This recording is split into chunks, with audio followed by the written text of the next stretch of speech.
BC కులగణ అనే దాని మీద కాంగ్రెస్ పార్టీ నిజంగా చేతులు ఎత్తేసారు. ఇది నా మాట కాదు, ఒక్కసారి రేవంత్ రెడ్డి గారి మాటలలో మీరే వినండి. రాహుల్ గాంధీ గారిని ప్రధానమంత్రిని చేసి మేము రిజర్వేషన్లను సాధించుకుంటామని చెప్పి ఈ సందర్భంగా మీ అందరికీ తెలియజేస్తున్నాం. ఏమంటుండయ్యా ఆయన అంటే, రాహుల్ గాంధీ గారు ప్రధానమంత్రి అయినాక ఈయన బీసీ కులగణన చేస్తారు. నిజంగా ఇది ఎట్లుందంటే, చిన్నప్పుడు నాకు ఒకటి గుర్తొస్తుంది, మన అందరం గోడల మీద రాసేది ఓ స్త్రీ రేపురా అని చెప్పేసి.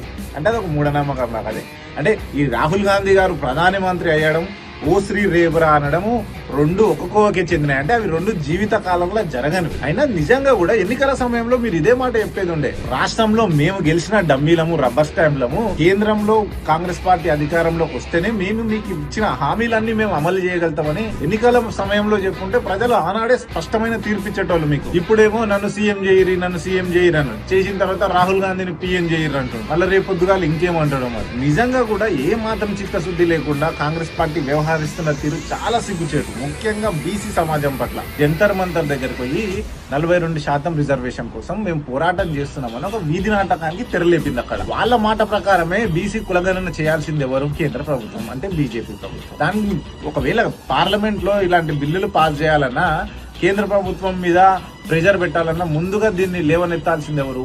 ప్రధాన ప్రతిపక్ష నాయకుడు. ఆయన ఎవరు? ఆయన వేరే పార్టీలు ఉండనుకోకండి, ఆయన రాహుల్ గాంధీ గారే, వీళ్ళ సొంత పార్టీ అధినాయకుడే. వీళ్ళు తెలంగాణలో కాదు, ఈ వీధి నాటకం అంతా ఢిల్లీలో జరిగింది. ఢిల్లీలో జంతర్ మంతర్ దగ్గరికి పోయినా రాహుల్ గాంధీ గారు రారు. ఎందుకంటే ఆయన బీహార్ లో ఎలక్షన్ లో ఆయన ఆల్రెడీ చెప్పేస్తుంది మేము తెలంగాణలో కులగణన చేసేసినామని. ఇక్కడ ఇప్పుడు వీడికొస్తే దొరికిపోతాడు. అందుకే రాహుల్ గాంధీ గారికి, రేవంత్ రెడ్డి గారికి ఇక్కడే విభేదించింది. నేనేమో బీహార్ లో ఆలకోటి చెప్తుంటే ఈ మెంటలోడు వచ్చి నా దగ్గర కూర్చుండేందని. ప్రియాంక గాంధీ గారు కూడా వచ్చి ఎన్నికల సమయంలో మనకు అనేక ప్రగల్భాలు పలికిరుగా మన దగ్గర.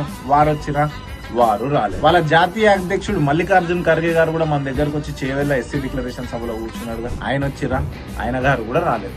అంటే ఒక్కసారి ఆలోచించండి ప్రజలారా, సొంత పార్టీ నాయకులు తెలంగాణకి ఎట్లా వాళ్ళకి రావడం ఇష్టం లేదు, అధికారంలోకి వచ్చింది వదిలేసారు. వాళ్ళు ఢిల్లీకి పోయి చేసిన కూతవేడు దూరంలో ఉన్న జంతర్ మంతర్ కి కూడా రాలేదంటే వీళ్ళ నాటకం అనేది మీరే ఒక్కసారి ఆలోచించండి. ఇంకా వీళ్ళ మనల్ని పరిపాలించేది, ఇంకా వీళ్ళ మన గురించి పోరాడేది?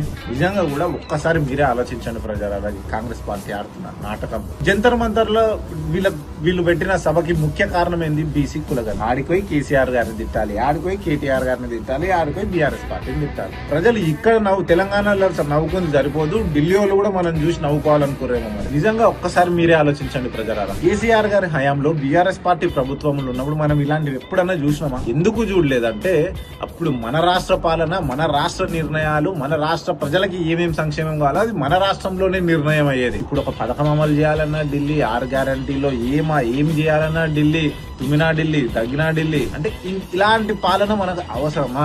సీమాంధ్ర పాలిత నాయకుల ఆగడాలను చాలలేకనే కదా మనం స్వరాష్ట్రాన్ని తెచ్చుకోదు. ఇప్పుడు తీసుకుపోయి ఆంధ్ర నాయకులు పోయి ఇప్పుడు ఢిల్లీ నాయకులు వస్తున్నారు. నిజంగా ఒక్కసారి ఆలోచించండి ప్రజలారా. రాష్ట్రం ఎవరి చేతులు ఉంటే బాగుండేది? రాష్ట్ర ప్రజల సంక్షేమం ఎవరు చూసిర్రు?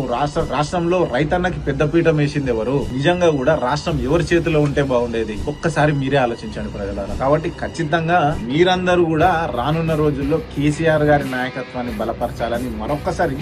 అంటే నేను ప్రతిసారి చెప్పిందే ఎందుకు చెప్తున్నానంటే, నిజంగా రాష్ట్రాన్ని ఇట్లా ప్రతిసారి తెలంగాణ వాళ్ళు కాంగ్రెస్ పార్టీ నాయకులైనా వాళ్ళు కూడా తెలంగాణ బిడ్డలే. ప్రతిసారి వాళ్ళు వెళ్ళి ఢిల్లీ దగ్గర మోకరిల్లడం ఒక తెలంగాణ బిడ్డగా నాకు ఏ మాత్రం నచ్చదు. మనం కొట్లాడి రాష్ట్రాన్ని తెచ్చుకున్నాం. అలాంటిది వీళ్ళు పోయి వీళ్ళ పదవుల కోసము వీళ్ళు అక్కడ ఢిల్లీ కాడ మోకరిల్లి మన తెలంగాణ ఆత్మగౌరవాన్ని ఆడ పెడతా అంటే ఏ తెలంగాణ బిడ్డ చూస్తూ ఊరుకోడు. కాబట్టి ఖచ్చితంగా రానున్న రోజుల్లో వీళ్ళకి తగిన గుణపాఠం చెప్పాలి, తగిన బుద్ధి చెప్పాలని మీ అందరికీ మరొక్కసారి మనస్ఫూర్తిగా కోరుకుంటూ, జై తెలంగాణ, జై కేసీఆర్.